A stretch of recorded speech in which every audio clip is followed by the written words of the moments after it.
മണ്ണിലും വിണ്ണിലും തൂണിലും തുരുമ്പിലും ദൈവമിരിക്കുന്നു. കുട്ടിക്കാലത്ത് ഒരുപാട് വട്ടം പാടി പതിഞ്ഞിട്ടുള്ളൊരു പാട്ടാണിത്. പക്ഷേ ഈ ഗാനത്തിൻ്റെ അർത്ഥവും വ്യാപ്തിയും മനസ്സിലാകുന്നത് പരിവർത്തനത്തിൻ്റെ ഈ ദിനങ്ങളിലാണ്. ഈ പ്രപഞ്ചത്തിൽ കാണുന്ന സകലമായ ജീവനുള്ളതും ജീവനില്ലാത്തതുമായ വസ്തുക്കളിലും നിന്നിലും എന്നിലും കുടികൊള്ളുന്നത് ആ പരബ്രഹ്മത്തിൻ്റെ ചൈതന്യമാണ് എന്നുള്ള സത്യം. ഞാൻ അടങ്ങുന്ന ഒരു ഓൺലൈൻ ഡിസ്കഷനിൽ മെൻഷൻ ചെയ്യപ്പെട്ട ഒരു ചെറിയ ഇൻസിഡൻ്റാണ് ഈ ഒരു വീഡിയോയ്ക്ക് എന്നെ നയിച്ചത്. അത് മറ്റൊന്നുമല്ല, അത് പ്ലാന്റ് കോൺഷ്യസ്നെസ്സിനെ കുറിച്ചിട്ടാണ്. ചെടികൾക്ക് അറിവുണ്ടോ, ബുദ്ധിയുണ്ടോ, ബോധമുണ്ടോ, അവെയർനെസ് ഉണ്ടോ? ഇതൊക്കെയായിരുന്നു ആ വിഷയം. ഇതിനെക്കുറിച്ച് ഞാൻ കുറച്ച് നാൾ മുമ്പ് കണ്ട ഒരു പോഡ്കാസ്റ്റിലെ ചില കാര്യങ്ങൾ ഓർമ്മിക്കുന്നു. ഏകദേശം 2014 തോന്നുന്നു, ഒരു കൂട്ടം സയൻറ്റിസ്റ്റുകൾ ഒരു എക്സ്പെരിമെൻ്റ് ചെയ്യുകയുണ്ടായി. പ്ലാന്റ്സിനെ വെച്ചിട്ടാണ് അവർ ആ എക്സ്പെരിമെൻ്റ് ചെയ്തത്. അതിനുപയോഗിച്ചത് നമുക്കെല്ലാം വളരെ സുപരിചിതമായിട്ടുള്ള നമ്മുടെ സ്വന്തം തൊട്ടാവാടി അഥവാ മിമോസ പ്യൂരിക്ക എന്ന് പറയുന്ന പ്ലാന്റാണ്.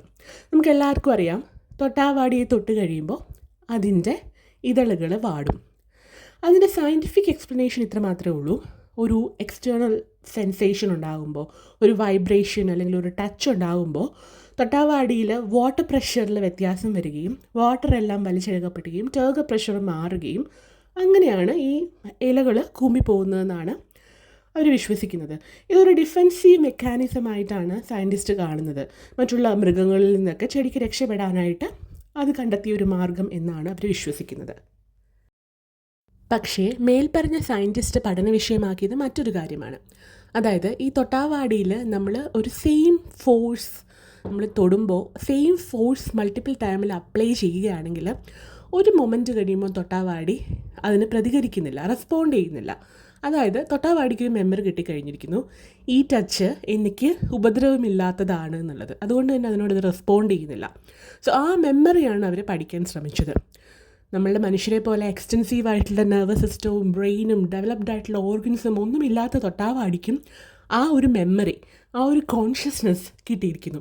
അതാണ് അവർ പ്രൂവ് ചെയ്യാൻ ശ്രമിച്ചത്. പക്ഷേ വളരെ ഡിബേറ്റബിൾ ആയിട്ടുള്ള ഒരു വിഷയമാണത്. ഒരു കൂട്ടം സയൻറ്റിസ്റ്റ് അപ്പുറത്തിരുന്നിട്ട് അത് വേറെ എന്തോ കൊണ്ടാണ് എന്നും വാദിക്കുന്നുണ്ട്. പക്ഷേ ഞാൻ അതിനെ വിശകലനം ചെയ്യാൻ ആഗ്രഹിക്കുന്നത് മറ്റൊരു ലെവലിലാണ്.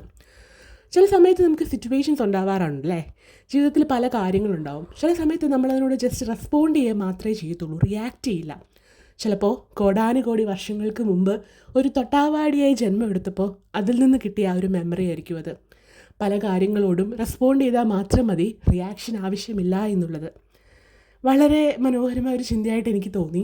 അതൊന്ന് ഷെയർ ചെയ്യണമെന്ന് തോന്നി, അത്രേ ഉള്ളൂ. ഇനി എത്ര ജന്മങ്ങൾ എടുക്കാനിരിക്കുന്നു, ഇനി എന്തൊക്കെ പഠിക്കാനിരിക്കുന്നു? I M waiting.